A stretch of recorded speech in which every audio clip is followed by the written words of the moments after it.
بسم اللہ الرحمن الرحیم وَإِن كُنتُمْ عَلَىٰ سَفَرٍ، اور اگر تم سفر پر ہو، وَلَمْ تَجِدُوا كَاتِبًا، اب وہاں کوئی لین دین کا معاملہ ہو گیا، قرض کا ہو گیا، کاتب کوئی ہے نہیں، فَرِحَانٌ مَقْبُوضَةٌ، تو کوئی گروی شے رکھ لو قبضے میں،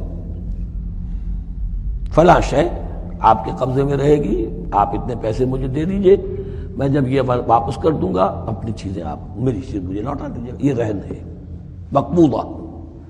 لیکن رہن سے کوئی فائدہ اٹھانے کی اجازت نہیں، وہ سود ہو جائے گا۔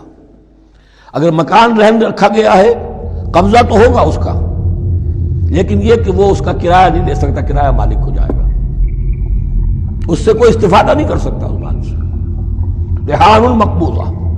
فَإِنْ أَمِنَ بَعْضُكُمْ بَعْضًا، پھر اگر کوئی شخص اب اطمینان کرتا ہے اور اعتبار کرتا ہے تم میں سے بعض کسی بعض کا، فَلْيُوَدِّ الَّذِي اؤْتُمِنَ أَمَانَتَهُ، تو اب چاہیے اس شخص کو کہ جس کے اوپر یہ امانت آئی ہے، اگرچہ اس کے پاس رہن دینے کو کچھ نہیں تھا، یا یہ کہ دوسرے بھائی نے اس پر اعتماد کیا اور اس کی وجہ سے کوئی شے رہن نہیں لی، تو اب اس سے کوئی غلط فائدہ نہ اٹھائے، وہ گویا کہ اس کے پاس جو اس نے قرض لیا امانت ہے، اس کے پاس وہ امین بنایا گیا ہے۔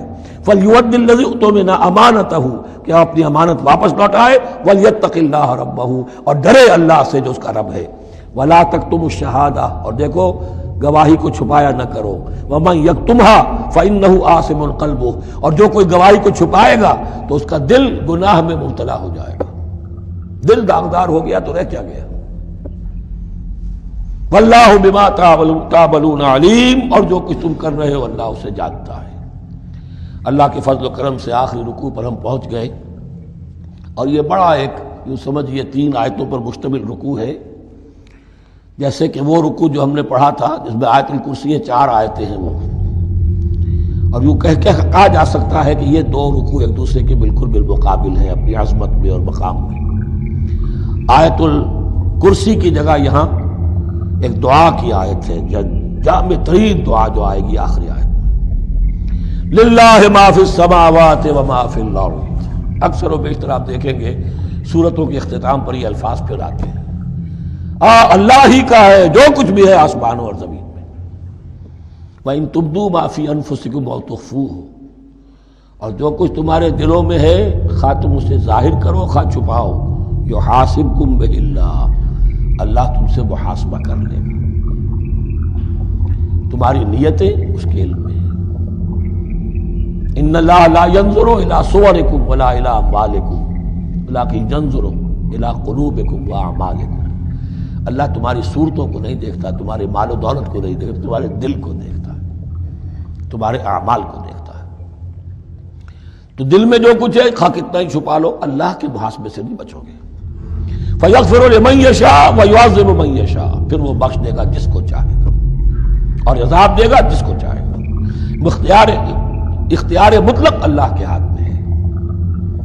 ہمارے ہاں اہل سنت کا عقیدہ یہی ہے، اللہ پر لازم نہیں ہے کہ وہ نیکوکار کو اس کا جزا ضرور دے اور بدکار کو اس کی سزا ضرور دے، اللہ کرے گا ایسا، یہ دوسری بات ہے، لیکن اللہ کی شان اس سے بہت اعلیٰ اور عرفہ ہے کہ اس پر کسی شے کو لازم قرار دیا جائے، اس کا اختیار مطلق ہے، مطلق ہے۔ یفعل اللہ ما یرید، یفعل اللہ ما یشاء۔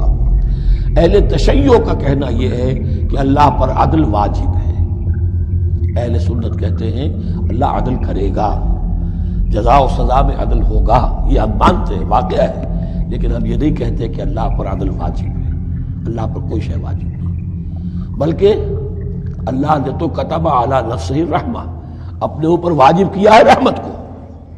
وجوب کا لفظ جو آتا ہے اللہ پر تو وہ تو رحمت کا ہے، کتب علی نفسہ الرحمہ، اللہ نے اپنی ذات کے اوپر واجب کر لیا رحمت کو۔ واللہ علی کل شیء قدیر، اور اللہ ہر چیز کی قدرت رکھتا ہے۔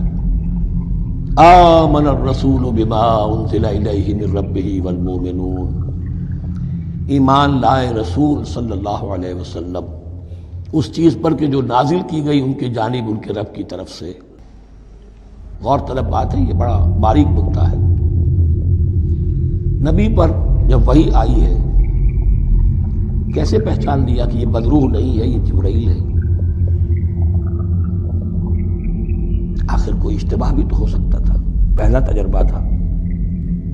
اس سے پہلے نہ آپ نے کہانت سیکھی، نہ آپ نے کوئی اور اس طرح کی نفسیاتی ایکسرسائزز کی.